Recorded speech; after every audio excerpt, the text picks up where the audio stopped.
Bismillahirrahmanirrahim. Kitabut Thaharati. Pertama, kitab ini membahas tentang toharoh, tentang bersuci. Kemudian dalam bab toharoh yang dibahas pertama, al-awwalu babul miyahi, bab yang menerangkan tentang air.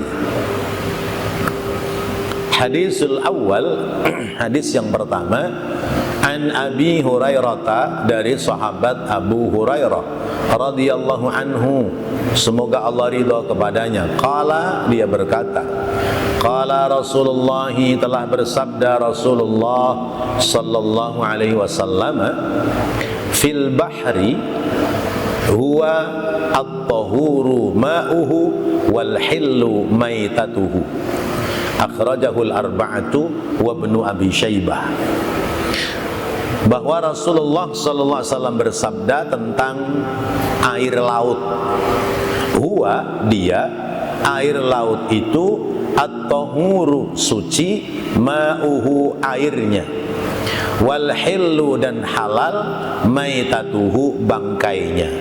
Akhrajahu, mencatatkan akan hadis al-arba'atu, imam yang empat, imam hadis yang empat, wa ibnu Abi Syaibata, dan juga imam ibnu Abi Syaibah, wal lafdhu lahu, dan lafal darinya adalah wa ibnu Khuzaimata, dan juga imam ibnu Khuzaimah, wa Tirmidzi, wa rawahu Malik, wa Syafi'i, wa Ahmad.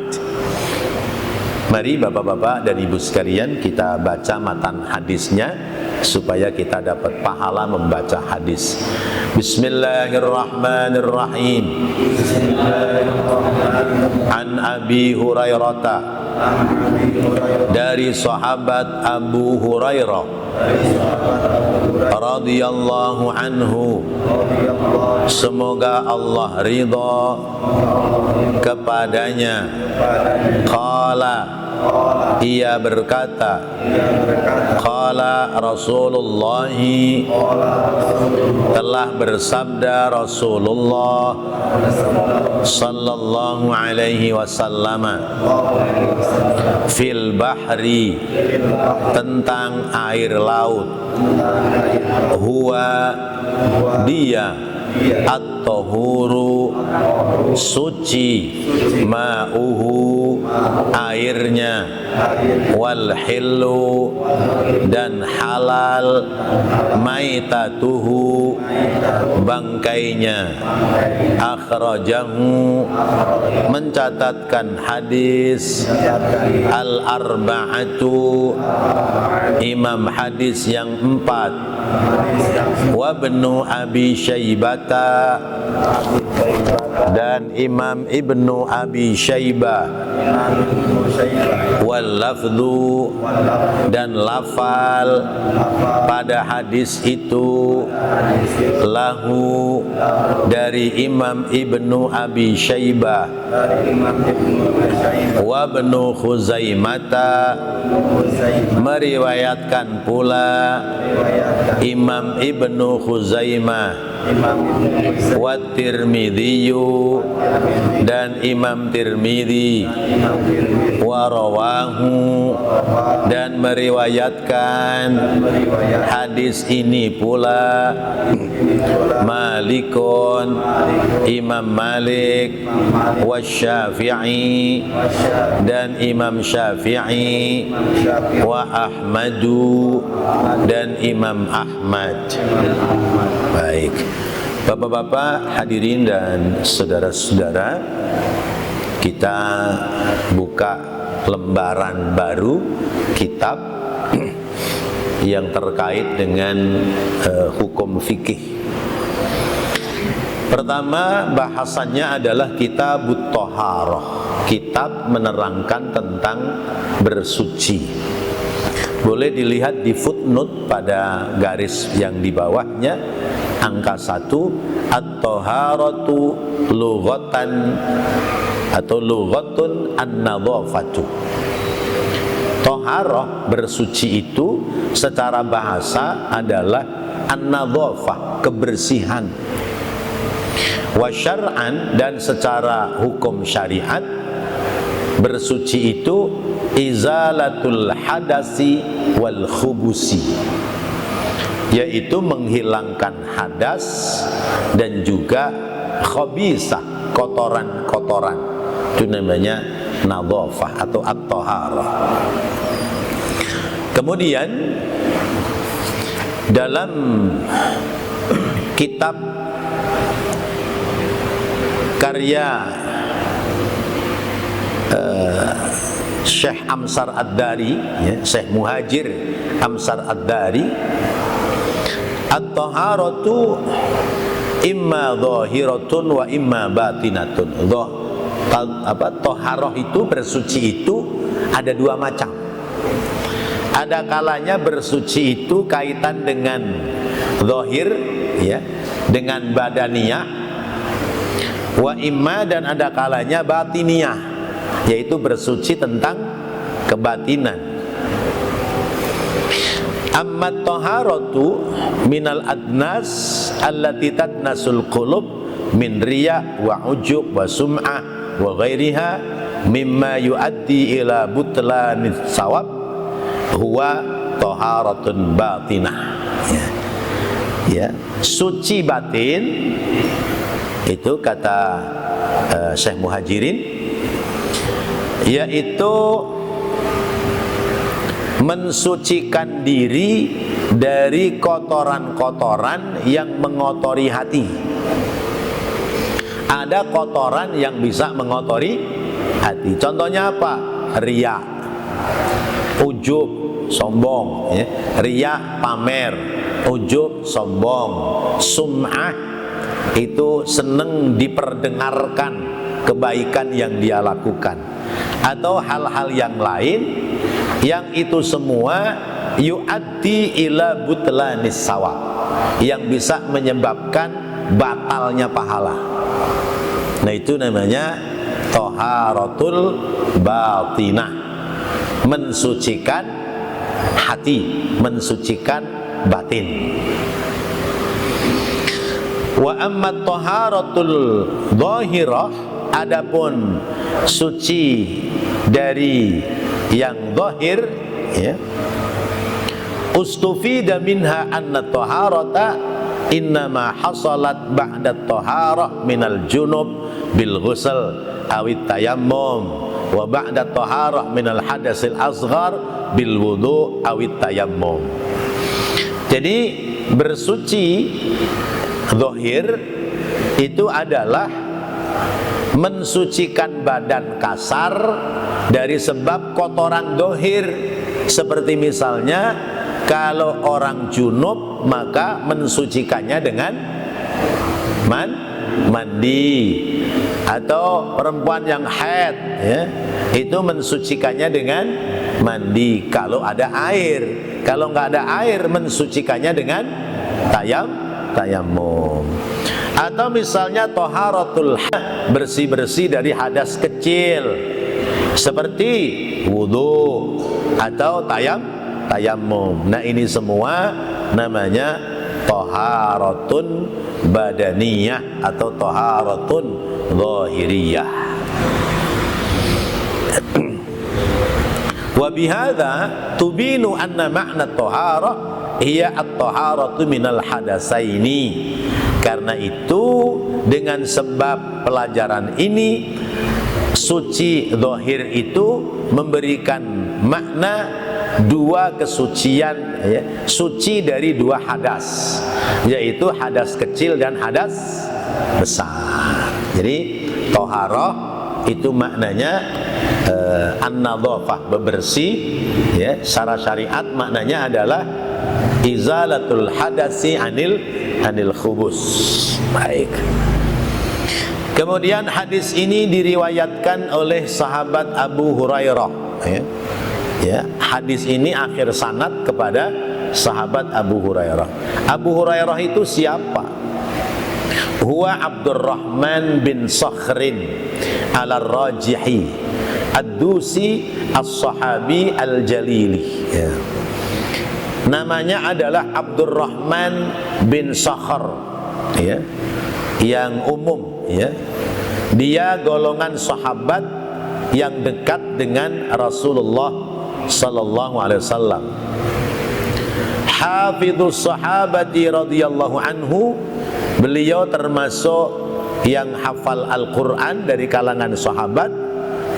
Beliau al-mutawaffa, meninggal dunia tahun 57 Hijriah.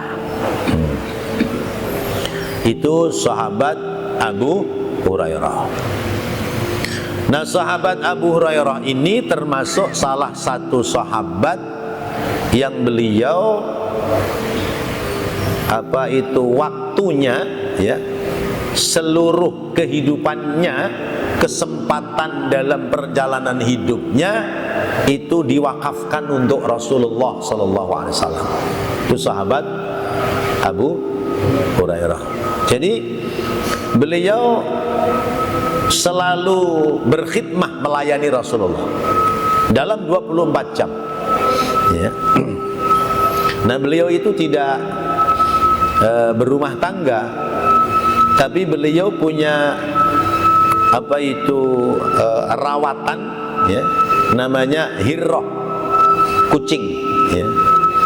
Nah, maka beliau mendapati poyokan nama Abu Hurairah, bapaknya kucing, karena kucingnya di rumah beliau itu tidak kurang dari 300 ekor.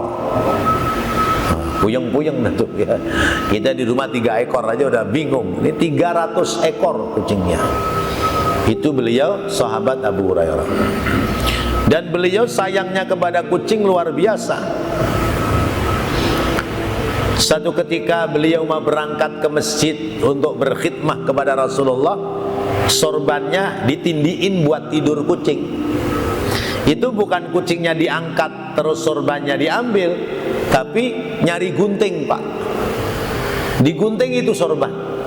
Separuhnya tetap ditindiin buat tidur kucing, separuhnya dibawa buat sholat, buat berangkat menemani Rasulullah.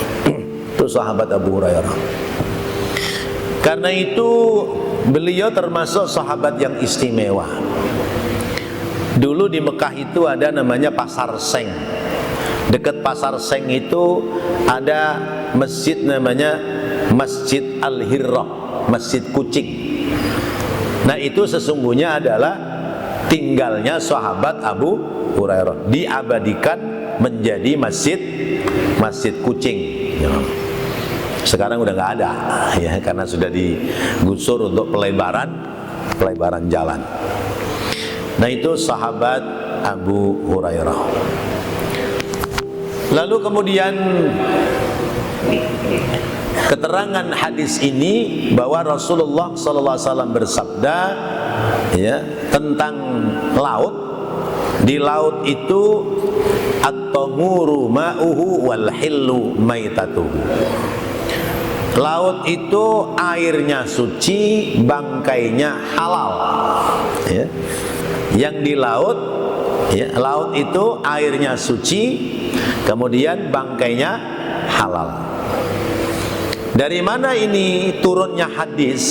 Diterangkan,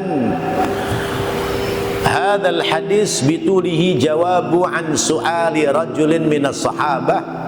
Hadis ini sesungguhnya panjang, sebuah jawaban dari pertanyaan seorang sahabat yang bertanya, ya Rasulullah, inna narkabul bahra wa nahmilu ma'ana al-qalil minal ma' fa in tawadda'na bihi atashna afatawadda' bima'il bahr. Fa ajaba Rasulullah SAW biqaulihi huwa at-tahuru ma'uhu wal hillu maitatuhu. Ada sahabat yang datang kepada Rasulullah, ya Rasulullah, kami ini naik kendaraan kapal laut, lalu persediaan air dari daratan itu sedikit. Kalau buat minum sama buat wudhu persediaan bakal habis. Boleh enggak ya Rasulullah kami berwudhu dengan air laut? Apa jawaban Rasulullah? Boleh, karena air laut itu suci dan bangkainya adalah halal. Wa fihi dalilun ala annama al-bahri tahurun. Ini memberikan dalil bahwasanya air laut itu hukumnya suci. Jadi Bapak Ibu, kalau kita misalnya ke Ancol, ya, ke Ancol, kemudian sudah masuk waktu, memang ada masjid, ada sumber air tawar, tapi kalau misalnya pas bareng, mungkin waktunya Jumat atau waktunya sholat bersama-sama, kita sedang rekreasi ke Ancol, kalau kita mau wudhu di masjid itu ngantrinya panjang, maka boleh kita berwudhu dengan air laut. Atau misalnya wisata kemana? Pangandaran, Karangbolong, ya, Karangbolong, wisata di sana Anyer. Kemudian sudah masuk waktu wudhu, air tawar nggak ada, maka boleh berwudhu dengan air laut. Karena hadis ini dalilun ala annama al-bahri tahurun, menunjukkan bahwa air laut itu hukumnya adalah suci. Lalu kemudian fa innama sadara an ma'il bahr, terkait dengan air laut. Lalu kemudian bagaimana dengan binatang yang ada di laut? Fa ajaba Rasulullah sallallahu anhu wa an qadiyati maitatil bahri ay maitatu hayawanil bahri, ya. Rasulullah memberikan jawaban tentang ketentuan bangkai laut atau bangkai binatang yang ada di laut biqaulihi al-hillu maitatuhu, adalah halal bangkai ikan yang ada di laut. Wal maitatu a'ammu min ayyakuna samkatan au ghairuha. Nah, maitah ini, ya, maksudnya yang dimaksud bangkai binatang yang ada di laut, yang dimaksudkan pada umumnya adalah samkah atau al-asmak, ikan, ya. Ikan itu halal bangkainya. Jadi orang nangkep ikan belum disembelih, ikannya mati, maka tetap ikan itu hukumnya halal. Jadi kan yang suci itu bangkai manusia, ya, bangkai ikan, kemudian bangkai belalang. Nah, terkait bangkai manusia suci tapi tidak boleh dimakan. Yang suci dan boleh dimakan adalah bangkai ikan dan bangkai belalang. Nah, kenapa itu bangkai ikan kok halal padahal nggak disembelih? Apa sebabnya? Sebab kalau bangkai ikan itu halalnya harus disembelih, repot. Ya, kalau ikan yang besar, ikan kakap, ikan tongkol, ikan apa itu yang gede itu, ikan hiu misalnya, ya. Nah, kalau ikan teri, kira-kira bisa nggak nyembelih ikan teri? Iya, nangkep ikan teri, sembelahin satu-satu, nyembelihnya pakai sembilu gitu, ya. Ya susah. Nah, karena itu kemudian dihukumkan halal, ya, sekalipun tidak dengan tanpa disembelih. Al-mayyit minas samak, al-mayt. Jadi ini ada beda makna. Kalau jasad manusia itu dibahasakannya dengan al-mayyit, mayyitun, ya. Bangkai manusia disebutnya mayyitun. Tapi kalau bangkai binatang disebutnya maitun atau maitatun. Jadi beda, ya. Kalau bangkai manusia mayyitun atau mayyitah. Tapi kalau bangkai binatang maitun atau maitatun, yaknya tidak bertasydid. al-mait minas samak halalun bil ittifaq. Ya, bangkai air, bangkai binatang yang di laut, ya, seperti air, seperti ikan, maka sepakat ulama bahwa itu adalah halal. Halal. Nah sekarang kalau misalnya itu di laut itu kan ada belut, ya, belut laut, ya.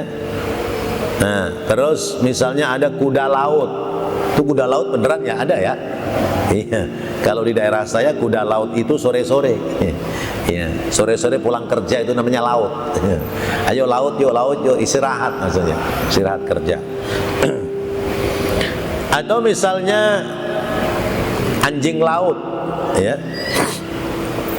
atau misalnya ular laut. Nah definisinya yang di laut bangkai yang halal itu adalah ikan. Adapun bangkai yang di laut yang di daratnya haram, maka mati di laut sekalipun dia haram. Seperti ular laut, ya, itu haram. Tapi kalau belut halal apa haram? Halal, berarti boleh. Cuman katanya di laut itu ada belut listrik, apa bener apa enggak itu nggak ngerti saya, ya. Misalnya anjing laut, ya, halal apa haram? Haram, karena dia, ya, dimisalkan dengan anjing dan dia hidup pada dua alam, di darat hidup, di laut juga, di air juga hidup. Binatang yang hidup di dua alam hukumnya haram. Jadi ini ketentuan hukum yang ada di laut, sehingga kalau kita mancing, ya, sekalipun itu bukan air laut tapi air tawar, maka dihukumi sama dengan hukum air laut. Baik Bapak Ibu dan Saudara, ini hadis yang pertama terkait dengan kesucian air laut. Lalu kemudian air yang suci itu mana saja? Ya. Al-miyahu ala sab'atin. Air itu yang suci ada 7. Ya. Ya, pertama ma'ul bahr, air laut suci. Ma'us sama, air langit, yaitu air hujan, suci. Kemudian ma'un nahr, air sumber, air yang keluar dari sumbernya, itu juga suci. Kemudian ma'ul bi'r, air sumur, orang gali sumur keluar air. Kemudian ma'ul ain, air yang keluar dari sumbernya, bukan dari sungai, ya, keluar dari sumbernya. Kemudian ma'us salaj, air salju, bukan air es, ya. Salju itu berarti memang di alam, ya, air yang menjadi salju dengan sendirinya. Kemudian ma'ul barot, air embun, ya. Ada air laut, ada air hujan, ada air sungai, ada air sumur, ada air sumber, ada air salju, dan ada air embun. Itu suci. Nah nanti pada pembagiannya dari kesucian air itu terbagi menjadi 4. Ada yang suci mensucikan tanpa makruh, yaitu air mutlak. Kemudian suci mensucikan tetapi makruh memakainya, yaitu air yang terkena panas matahari. Kemudian ada suci tapi tidak bisa mensucikan, yaitu air mustakmal, atau air yang berubah sebab bercampur dengan benda suci yang lain. Air putih dicampur dengan teh, ya, teh itu benda suci yang lain, maka air teh suci tapi tidak bisa mensucikan. Kemudian yang 4, air najis. Jadi macamnya air terbagi pada 4 bagian. Tapi air yang suci itu air mutlak. Air mutlak itu air masih ada pada aslinya, ya, air laut asli, air hujan asli, air sungai, tapi sungai yang bersih ya, bukan sungai kita Kali Grogol ya. Kalau itu mah biar kata banyak karena najis semua, banyak najisnya. Atau air sumur itu berarti air asli, atau air sumber, atau air salju, atau air embun itu masih asli. Artinya air itu diberinya nama sesuai dengan wadahnya, masih dari sumbernya. Biar kata sudah dipindahkan ke gelas, tetap disebutnya air laut. Biar kata sudah ditadain baskom, karena air itu dari hujan, disebutnya air hujan, itu nggak berubah ya. Itu misalnya, atau air sumur karena ngambil dari sumur. Itu dari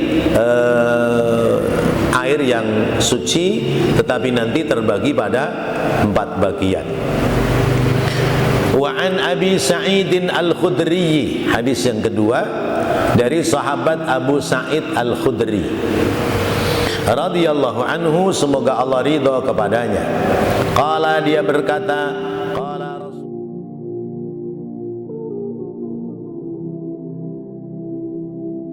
yang ke-8 huwa Sa'd bin Malik bin Sinan bin Ubaid al-Ansari. Dia namanya Sa'ad bin Malik bin Sinan bin Ubaid al-Ansari, dia orang Ansor. Lahu wali abihi sohbatun, dia dan bapaknya adalah termasuk sahabat. Sa'ad bin Malik ya, itu sahabat Sa'ad, dia sahabat Malik juga sahabat. Istasghara yauma Uhud ya, dia lahir pada perang Uhud. Summa syahida ma ba'daha, dan kemudian beliau mati syahid pada akhirnya. Rawal kasiru, dan dia banyak meriwayatkan hadis, dan meninggal dunia bil Madinati sanata salasah wa tis'ina hijriyah. Beliau meninggal dunia di Madinah dan tahun 93 hijriyah. Itu sahabat Abu Sa'id Al-Khudri. Beliau mendapatkan berita dari Rasulullah bahwa innal ma'a tahurun la yunajjisuhu syai'un, sesungguhnya air itu suci dan tidak ada yang bisa membuat najis sesuatu apapun. Apa yang dimaksud al-ma'u innal ma'a tahurun, sesungguhnya air itu suci, yaitu fil ma'i lil kamali, pada air yang sempurna ya. Fayustafadu minhu annahu al-ma'ul kasir, maka yang dimaksudkan adalah air yang banyak. Fa innahu la yunajjisuhu syai'un, maka air yang banyak itu tidak menjadi najis sekalipun terkena benda yang najis. Nah, ukuran air banyak itu berapa? Ya. Ukuran air banyak itu disebutkan qullataini ya. Ukuran air banyak adalah 2 kolah ya. Qullatun itu sesungguhnya berasal dari kata qalilun, qalilatun menjadi qullah ya. Maka qullataini berarti 2 kali sedikit, berarti banyak. Kira-kira berapa? Ukuran gampangnya kurang lebih ya, itu 12 kaleng minyak ya, 12 blek minyak itu kurang lebih. Nah, nanti akan ada pembahasannya. Jadi itu air namanya 2 kullah. Kalau air itu banyak, kata Rasulullah, la yunajjisuhu syai'un, air itu tidak menjadi najis. Ada air 2 kolah, kecemplungan kecoa, najis apa enggak? Enggak. Air 2 kolah, kecemplungan tikus, mati, najis apa enggak? Lihat dulu nanti. Malam yataghayyar ta'muhu wala rihuhu. Kalau bangkai tikusnya diambil dibuang, kalau baunya nggak rubah, ya, terus kemudian warnanya nggak rubah, rasanya nggak rubah, maka tetap suci. Tapi kalau berubah, berarti menjadi tidak suci. Namanya ma'ul mutanajjis, air yang terkena oleh najis. Nah, jadi seperti itu. Kalau air itu banyak, maka tidak menjadikan sebab najis. Ai malam yataghayyar, sepanjang tidak berubah. Fataghayyuru, maka apabila ada perubahan lil ma'i kepada air, munajjisun, sebab benda yang najis, qalla au kasur, ya sedikit atau banyak, maka air itu menjadi mutanajjis. Ammal ma'ul qalilu, adapun air yang sedikit, fa inda Syafi'i annahu yunajjisu bimulaqatin najasati wa illam yataghayyar. Menurut Imam Syafi'i, kalau airnya sedikit, kecemplungan benda najis, sekalipun tidak berubah, maka air itu disifati air mutanajis. Kita wadahin air seember, ya, kecemplungan semut, semutnya mati. Ini semut bangkai apa bukan? Bangkai. Bangkai itu najis apa bukan? Najis. Berarti hukumnya najis, tapi karena najisnya kecil, maka dihukumi najis hukmiyah. Maka ma'fu, kalau kecemplungannya semut, semutnya mati, maka najisnya dimaafkan karena najisnya kecil, sedikit. Tapi kalau kecemplungannya wirog, ya wirog, tahu wirog? Iya, itu tikus got, ya tikus got nyemplung, ya, epek, ya, nggak mati, tapi berak di situ, ninggalin kotoran. Najis apa enggak itu air seember? Mutanajis, menjadi hukum najis. Atau misalnya air seember baru dituangin, ada cecek di atas, begitu cek peletok, tai cecek nyemplung ke ember yang airnya sedikit. Najis apa enggak? Najis. Kalau udah najis nggak bisa dipakai kecuali dibuang. Itu inda Syafi'i, menurut Imam Syafi'i. Selama air itu kurang dari 2 kola, kalau kecemplungan benda najis sekalipun tidak berubah, maka dihukumi air mutanajis. Kalau air banyak, air yang lebih dari 2 kola menjadi najis kalau berubah. Tapi kalau tidak berubah, air itu tetap suci. Wallahu a'lam bissawab. Mudah-mudahan apa yang kita bahas, kita pelajari menjadi tambahan ilmu yang bermanfaat. Amin ya rabbal alamin. Jadi kita mencoba ini, jadi enggak usah baca yang banyak-banyak, ya, baca hadis satu terangin itu. Tapi tetap saya dalam menerangkan mengambil rujukan dari kitab yang lain supaya pemahamannya lebih luas dan lebih luas, ya.